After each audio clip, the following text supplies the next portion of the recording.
The era of McClellan, lasting until November 1862, witnessed the largest campaign of the war.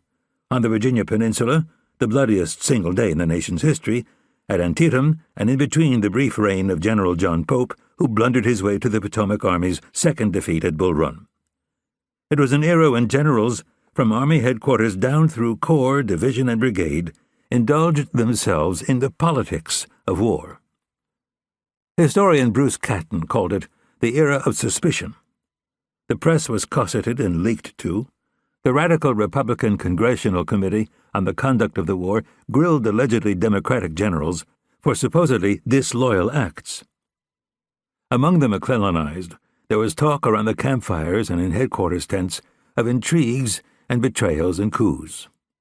To be sure, in the fighting on the peninsula and at Second Bull Run and at Antietam, many of McClellan's and Pope's subordinate generals fought capably and some brilliantly. The defeats and doubtful outcomes were due to the generals commanding, and due as well to the best general on all these fields, Robert E. Lee. Lincoln's decision to replace McClellan with Ambrose Burnside marked the apex of the era of suspicion. Burnside was not appointed for his command skills, which he himself loudly disclaimed, but because he was thought to be apolitical and would cushion the effects of McClellan's dismissal. Burnside's subsequent dismal fall at Fredericksburg was not in the least cushioned by his officer corps, which officer corps then, in spring 1863, openly rebelled against Joe Hooker in the aftermath of the defeat at Chancellorsville. In tracing the saga of the high command of the Army of the Potomac, the darkling doldrums of McDowell, McClellan, Pope, Burnside, and Hooker give way at last to comparatively sunny uplands when George Meade and then U.S. Grant take command.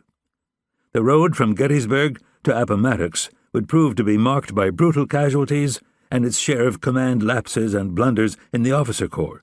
Yet talk of disloyalty and conspiracies and coups to undercut the Army and its generals was largely absent.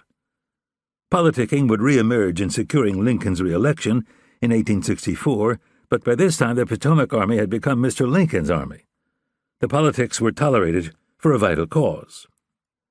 The high command that closed the war in April 1865 was a world apart from the high command that opened the war. This had become a largely self-taught army led by volunteer officers from civilian life.